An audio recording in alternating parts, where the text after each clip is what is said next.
था, वहां पर एक आदमी पहाड़ पर पत्थर तोड़ने का काम करता था। उसको अपनी जिंदगी से कोई गिला शिकवा नहीं था।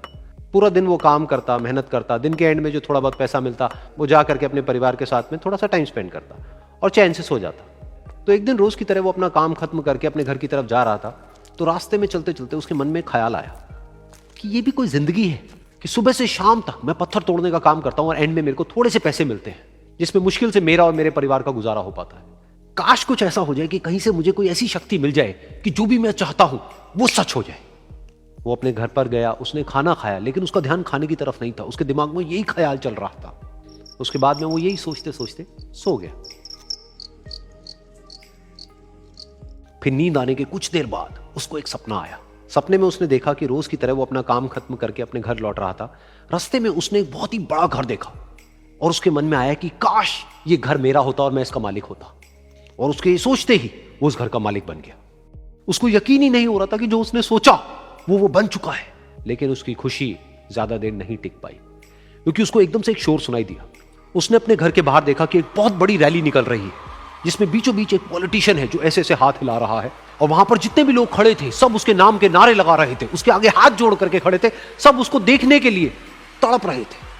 तब उसको यह एहसास हुआ कि मैं कितना छोटा हूं उसके आगे। और फिर उसके अंदर से एक ख्याल उठा कि काश मैं ये पॉलिटिशियन होता और मेरे पास भी इतनी ही पावर होती जितनी कि इसके पास में है। बस उसका इतना सा सोचने की देर थी, वो पॉलिटिशियन बन गया। उसकी खुशी का ठिकाना नहीं था, क्योंकि उसके आसपास में हजारों लोगों की भीड़ थी और सब उसको देखने के लिए तरस रहे थे, तड़प रहे थे। लेकिन उसकी ये खुशी भी ज्यादा देर नहीं टिक पाई। धूप बहुत ही तेज थी और उस पॉलिटिशियन को आदत नहीं थी इतनी गर्मी में रहने की। तो उस धूप की वजह से उसको चक्कर आ गए और वो बेहोश होकर के गिर गया। फिर उसको एहसास हुआ कि ये पॉलिटिशियन सबसे ताकतवर नहीं है, ये जो सूरज है ये सबसे ताकतवर है। और उसके मन में आया कि काश मैं ये सूरज बन जाऊं तो मेरे आगे कोई नहीं टिक पाएगा। और उसका इतना सा सोचने की देर थी और वो सूरज बन गया।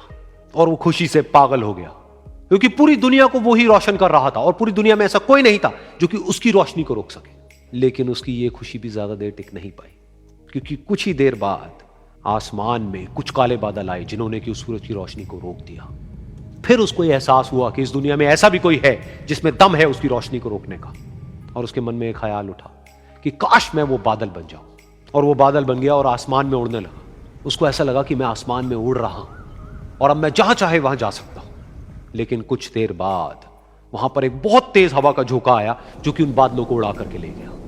अब फिर उसे ये समझ आया कि ये जो बादल हैं वो सूरज की रोशनी को तो रोक सकते हैं, लेकिन हवा को नहीं रोक सकते। ये हवा उनको बहा करके ले जाती है। फिर उसके मन में आया कि काश मैं ये हवा बन जाऊं। और वो हवा बन गया। हवा बनने के बाद में उसको अपने अंदर एक अलग ही ऊर्जा का अनुभव हुआ। वो चाहे तो आराम से बहता और चाहे तो आंधी बन करके, तूफान बन करके, जिसको भी चाहे उड़ा करके ले जाता। उसको ये विश्वास होने ही लगा था कि इस दुनिया में सबसे ज्यादा शक्तिशाली मैं हूं। लेकिन तभी उसके सामने आया एक पहाड़। उसने अपनी पूरी ताकत लगा दी, लेकिन उस पहाड़ को वो इतना सा भी नहीं हिला पाया। तब उसको यह एहसास हुआ कि इस दुनिया में कोई है जो हवा से भी ज्यादा शक्तिशाली है, जिसमें दम है उस हवा को रोकने का। फिर उसके मन में आया कि काश मैं ये पहाड़ होता। और वो पहाड़ बन गया। लेकिन हर बार की तरह इस बार भी उसकी खुशी ज्यादा देर तक नहीं टिक पाई। उसको एक जानी पहचानी सी आवाज सुनाई दी और साथ ही साथ उसको दर्द होने लगा, जैसे कि कोई है जो उसको तोड़ रहा है, उसको मार रहा है।